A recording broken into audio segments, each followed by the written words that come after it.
Hey everyone, and welcome to another video, and today we are talking iPhone 6.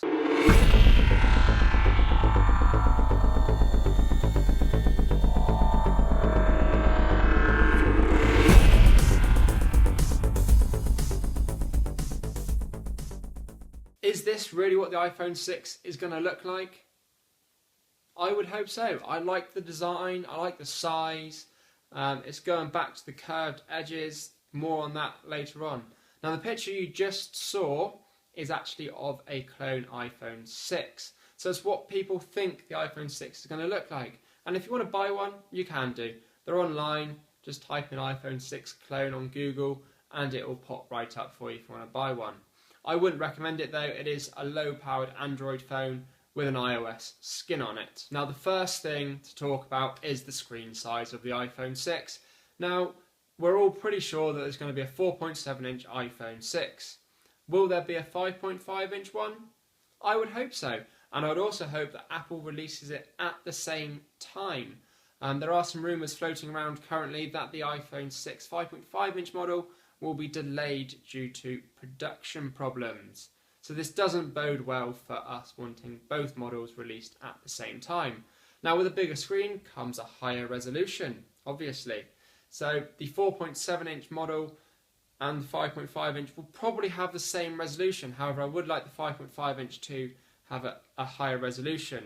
Now if we stick to Apple's 326 ppi that classes as their Retina display, then we'll be going up to about 1948 by 960 pixels. Now this will be a big jump up in terms of Apple, but it's still not full 1080p like most of the flagship Android devices. And if you look at the LG G3, it's got 2560 by 1440, which is an insane resolution.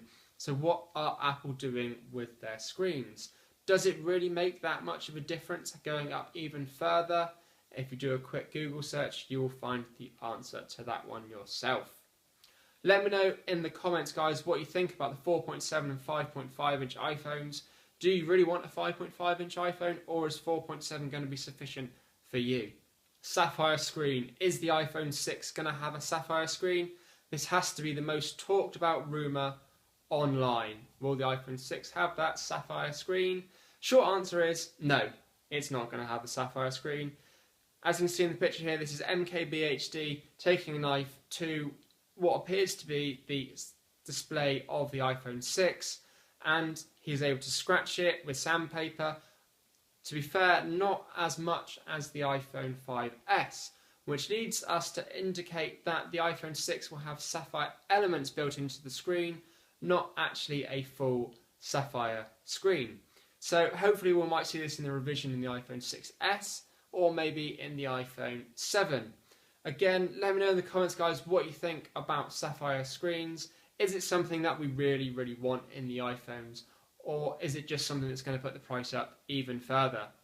Now with the iPhone 6 having a bigger screen, it's going to draw more power, and to draw more power it's going to need to have a bigger battery to be able to last the day. And the iPhone 6 doesn't disappoint here. It's going to come with a 1836 mAh battery.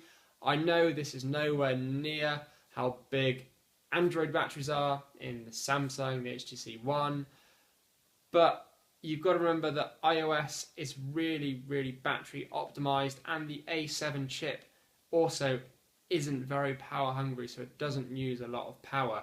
The main drain will be the screen, and so this should be an adequate increase in battery capacity to allow you to still get a full day's use out of your iPhone 6 without having to worry about plugging it in. Now, I've just mentioned the Apple A7 CPU, and in the iPhone 6 we should be having the brand new A8. So this should have double the power, more graphics capabilities, and probably be more power efficient than the previous generation. So where does this lead us going forward? They're up to A7, A8, and there's also a rumour online that Apple might be using these sort of chips to power MacBooks in the future. Let me know what you think on that one, guys. The design of the iPhone 6 has changed quite a lot from the iPhone 4, 4S, 5 and 5S, because they're all pretty much the same design. It's got an all metal back now, opposed to having bits of glass or a full pane of glass on the back. And it's got two plastic strips that will allow the signals to pass in and out of the phone. The buttons have also changed for the volume rockers, up and down. It now looks more like the iPad Air and iPad Mini buttons. And also the home button, the lock button and power button has come down on one side, as you'll still be able to use the phone with one hand, so you won't have to stretch up to reach the top of the phone to lock it or to turn it off. Now, with the new design of the iPhone 6, it would appear that the camera lens is going to be raised out of the back of the phone, which is a feature that I'm not a massive fan of. However, I can completely understand why Apple might have to do this. The new iPhone 6 is rumoured to be the thinnest smartphone there is, and if you still want to get all that camera tech in the phone and still have great image quality, you might have to just give it that little bit more room.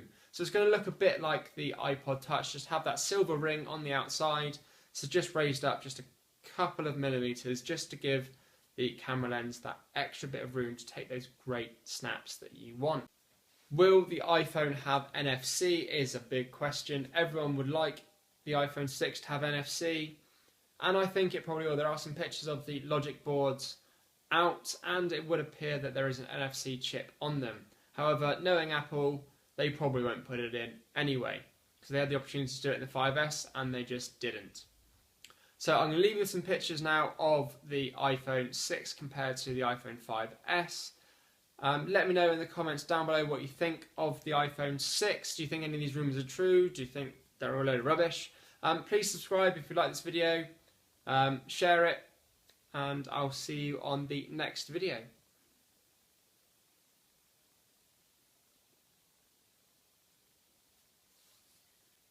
Oh, one more thing. So I'm trying to do a Steve Jobs thing.